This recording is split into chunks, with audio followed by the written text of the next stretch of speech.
राजनीति विज्ञान के विद्यार्थियों, पिछली वीडियो में हमने मार्क्सवाद और आदर्शवाद के बारे में चर्चा की थी। आज की वीडियो में हम उदारवाद के बारे में अध्ययन करेंगे। लिबरलिज्म के बारे में अध्ययन करेंगे कि लिबरलिज्म क्या है, लिबरलिज्म किसे कहते हैं। जैसा कि नाम से विदित है, लिबरलिज्म अंग्रेजी भाषा के शब्द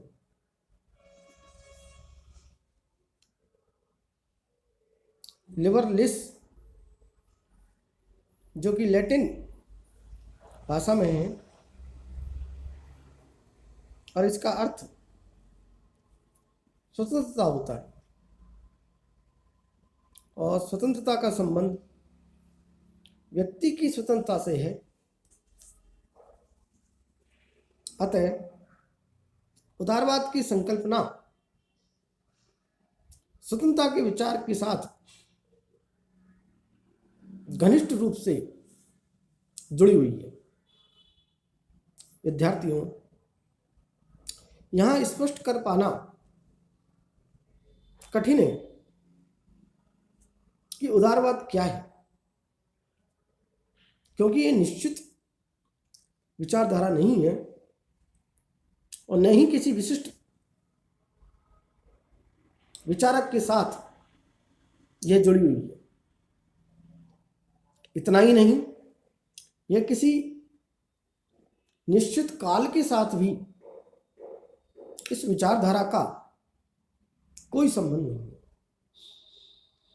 वास्तव में हम ये कह सकते हैं कि ये एक व्यापक विचारधारा है, एक निश्चित जीवन दर्शन है जो पूर्णतः मानव प्रवृत्ति पर आधारित है।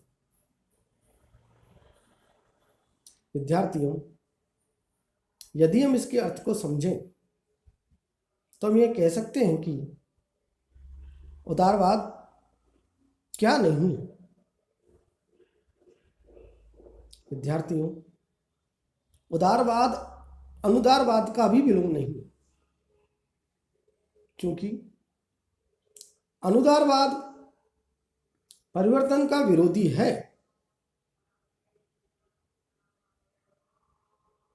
और परिवर्तन के विरोधी का अर्थ ये नहीं है कि जो परिवर्तन का विरोधी नहीं है वो उदारवाद है। नहीं, तो फिर उदारवाद क्या है? उदारवाद व्यक्तिवाद का पर्यायवाची भी नहीं है। और व्यक्तिवाद क्या है? यह व्यक्तिगत स्वतंत्रता का समर्थन करता है, व्यक्तियों के अधिकारों को आगे बढ़ाता है। अधिकांश लोग ये मान लेते हैं कि व्यक्तिवाद उदारवाद का अभिन्न अंग है। नहीं, यथार्थ में उदारवाद व्यक्तिवाद का पर्याय मानना एक भूल है, क्योंकि दोनों में बहुत अधिक अंतर है। व्यक्तिवादी विचारधारा जहां व्यक्ति के जीवन में राज्य के हस्तक्षेप को सहन नहीं करती है, और आधुनिक युग में उदारवाद ने व्यक्तिवादी दृष्टिकोण से आगे बढ़कर राज्य के सकारात्मक पक्ष का समर्थन किया है और राज्य के जनहित के लिए व्यक्ति के जीवन में हस्तक्षेप के सिद्धांत को स्वीकार किया है। तो उदारवाद क्या है? उदारवाद क्या नहीं है? उदारवाद लोकतंत्र का पर्यायवाची भी नहीं है। कुछ लोग ये मान लेते हैं कि उदारवाद ही लोकतंत्र है। नहीं, लोकतंत्र को उदारवाद का पर्यायवाची मान बैठना तर्क संगत नहीं है। यह सही है कि दोनों में घनिष्ठ संबंध हैं, किंतु दोनों एक नहीं। उदारवाद का आधार जहां स्वतंत्रता है, वहां पर लोकतंत्र का आधार समानता है।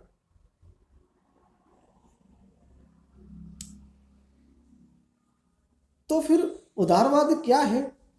उदारवाद लोकतंत्र तथा व्यक्तिवाद का एक मिश्रित रूप है। व्यक्तिवाद का और लोकतंत्र का एक सम्मिलित रूप है। सही मायने में उदारवाद में लोकतंत्र तथा व्यक्तिवादी विचारों का मिश्रण पाया जाता है। इस प्रकार उदारवाद लोकतंत्रीय शासन प्रणाली को उचित मानता है, लोकतंत्रीय आदर्शों को आगे बढ़ाता है और व्यक्ति को अपने व्यक्तित्व के विकास के लिए पूर्ण अवसर दिए जाने के लिए समर्थन करता है।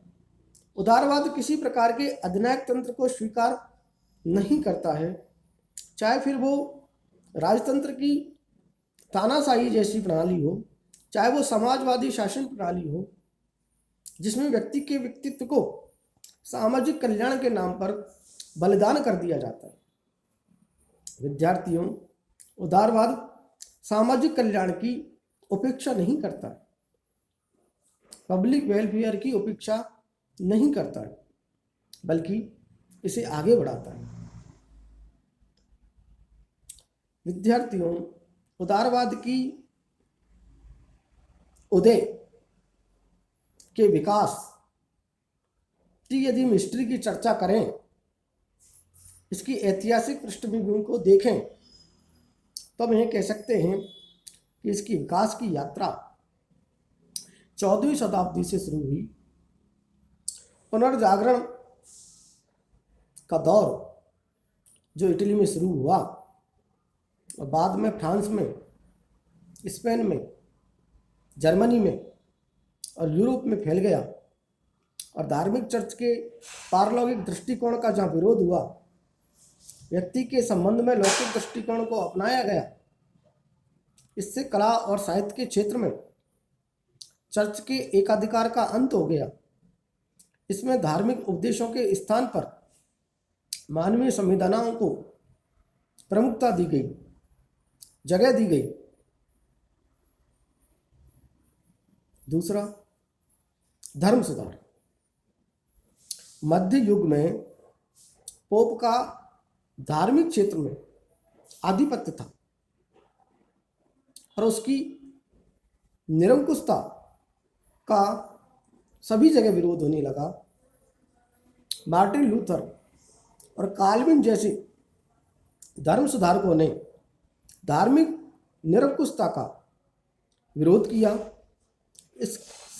इससे धार्मिक क्षेत्र में व्यक्तिगत स्वतंत्रता का मार्ग खुला।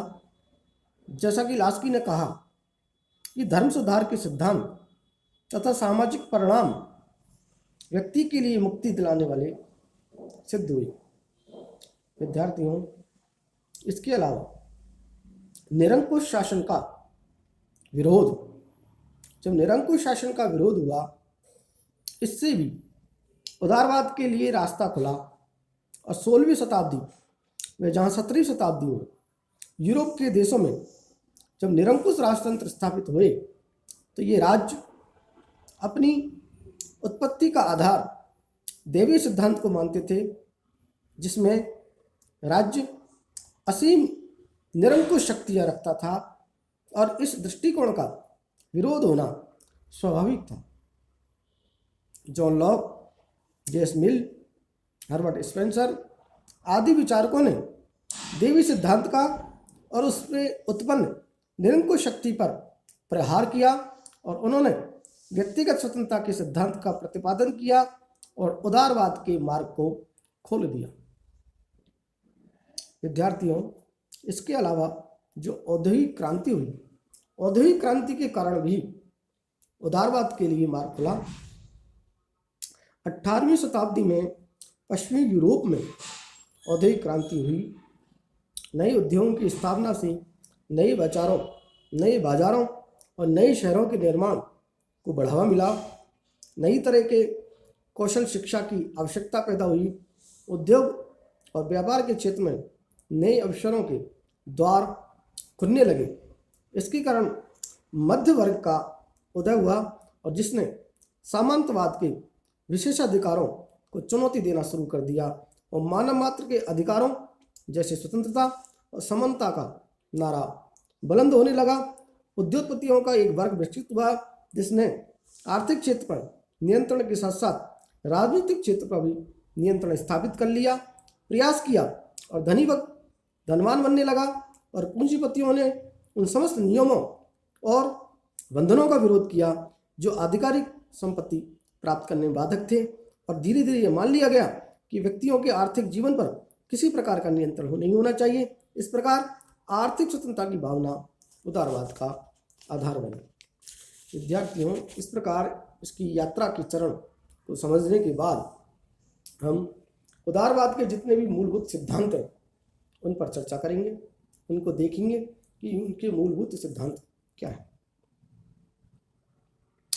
पहला इसका जो मूलभूत सिद्धांत दिखाई देता है वह है सार्वजनिक कल्याण, यानी कि सभी लोगों का कल्याण। यह किसी एक व्यक्ति की कल्याण की भावना पर आधारित नहीं है, अपितु सभी लोगों के कल्याण पर आधारित है, सभी लोगों के कल्याण को आगे बढ़ाती है। इसके अलावा इसकी जो दूसरी विशेषता है, इसका जो दूसरा लक्षण दिखाई देता है वह है नागरिक स्वतंत्रता। नागरिक स्वतंत्रता उदारवाद का एक अन्य लक्षण है। इसके अलावा इसकी जो अन्य लक्षण या विशेषता या सिद्धांत है वह है मानवीय विवेक में ही आस्था करता है। मानवीय विवेक से तात्पर्य यह है कि मानव की बुद्धि में विश्वास करता है, ना कि यह भावना और विश्वास पर आधारित है। इसके अलावा उदारवाद की विचारधारा व्यक्ति को साध्य और राज्य को साधन मानती है। राज्य व्यक्ति की आवश्यकताओं की पूर्ति के लिए आवश्यक है, व्यक्ति के कल्याण के लिए राज्य जरूरी है, इसलिए यहाँ पर राज्य साधन है और व्यक्ति साध्य। इसके अलावा इसकी अन्य विशेषता वो यह है कि यह उदारवादी अवधारणा सीमित और संवैधानिक शासन में विश्वास करती है, यानी कि शासन जो होना चाहिए वो सीमित होना चाहिए, कंट्रोल होना चाहिए और संवैधानिक नियमों के अनुसार आगे बढ़ना चाहिए। ऐसा ना हो कि बिना किसी विधि, बिना किसी संविधान के शासन संचालित हो, बल्कि शासन ऐसे इस तरह से संचालित किया जाना चाहिए कि संविधान के अनुसार वो आगे बढ़े, संविधान का वो आदर करे, संविधान की भावनाओं के अनुसार वो संचालित हो। विद्यार्थियों, इसके अलावा इसकी अन्य विशेषता जो है वो है आर्थिक स्वतंत्रता। ये आर्थिक स्वतंत्रता पर विश्वास करती है। इसके अलावा यह रूढ़ियों और परंपराओं का विरोध करती है। जैसा कि आपको विदित है कि जितनी भी रूढ़ियां हैं, जो परंपरा हैं, उनका ये सब उदारवादी विचारधारा दास बनना नहीं चाहती। इसके अलावा प्राकृतिक अधिकारों की समानता में विश्वास करती है, धारणा को आगे बढ़ाती है। प्राकृतिक अधिकार जितने भी हैं, जैसे कि लॉक ने जीवन जीने का अधिकार, संपत्ति का अधिकार और स्वतंत्रता के अधिकार को नैसर्गिक अधिकार बताया और राज्य को इनकी रक्षा करनी चाहिए। विद्यार्थियों, इसके अलावा इसकी अन्य विशेषता जो है वह है राजनीति की स्वतंत्रता में विश्वास करती है, लोकतंत्र में विश्वास करती है, राज्य के उचित हस्तक्षेप को ये आगे बढ़ाती है, कल्याणकारी राज्य की व्यवस्था को आगे बढ़ाती है, धर्मनिरपेक्ष राज्य को आदर्श मानती है, नैतिक और भौतिक आवश्यकताओं में विश्वास करती है और अंतर्राष्ट्रीयता की भावना को आगे बढ़ाती है। विद्यार्थियों, इस प्रकार से उदारवाद की जितने भी मूलभूत सिद्धांत और लक्षणों की हमने चर्चा की, इनको समझने के बाद उदारवाद की क्या प्रकार हैं, दो प्रकार हमको दिखाई देते हैं, एक नकारात्मकवादी उदारवाद और एक सकारात्मकवादी उदारवाद। नकारात्मक उदारवाद जब व्यक्ति की पूर्ण स्वतंत्रता का समर्थन करता है, वहीं पर सकारात्मक उदारवाद व्यक्ति की स्वतंत्रता में राज्य के द्वारा हस्तक्षेप किया जाना चाहिए इस बात का समर्थन करता है।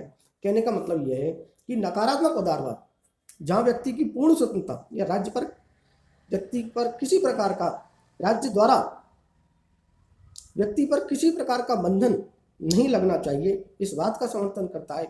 वहीं पर सकारात्मक उदारवाद ये कहता है यदि उचित है, सार्वजनिक हित का कल्याण हो, समानता की भावना को आगे बढ़ाया जा सके, व्यक्ति के नागरिकों के अधिकारों की स्वतंत्रता दिलाई जाए, और भी कई कारण रहे, उनको यदि आगे बढ़ाना है तो हमें राज्य के द्वारा व्यक्ति की स्वतंत्रता पर हस्तक्षेप किया जा सकता है। विद्यार्थियों, इस उदारवाद के प्रकारों को आगे अच्छी प्रकार से समझने के बाद हम अगली वीडियो में इसके और भी जो बिंदु हैं, जो प्रमुख उदारवादी जितने भी विचारक हैं, जैसे जॉन लॉक है, मिल है, हर्बर्ट स्पेंसर है, हॉब्स हाउस है, लॉस्की है, इनको समझेंगे। इसके बाद इसकी क्रिटिसाइज करेंगे, इसकी आलोचना करेंगे, उदारवाद की क्या आलोचना रही है, उदारवाद के आलोचना के बावजूद इसकी क्या उपयोगिता है, इस पर चर्चा करेंगे। तब तक के लिए धन्यवाद।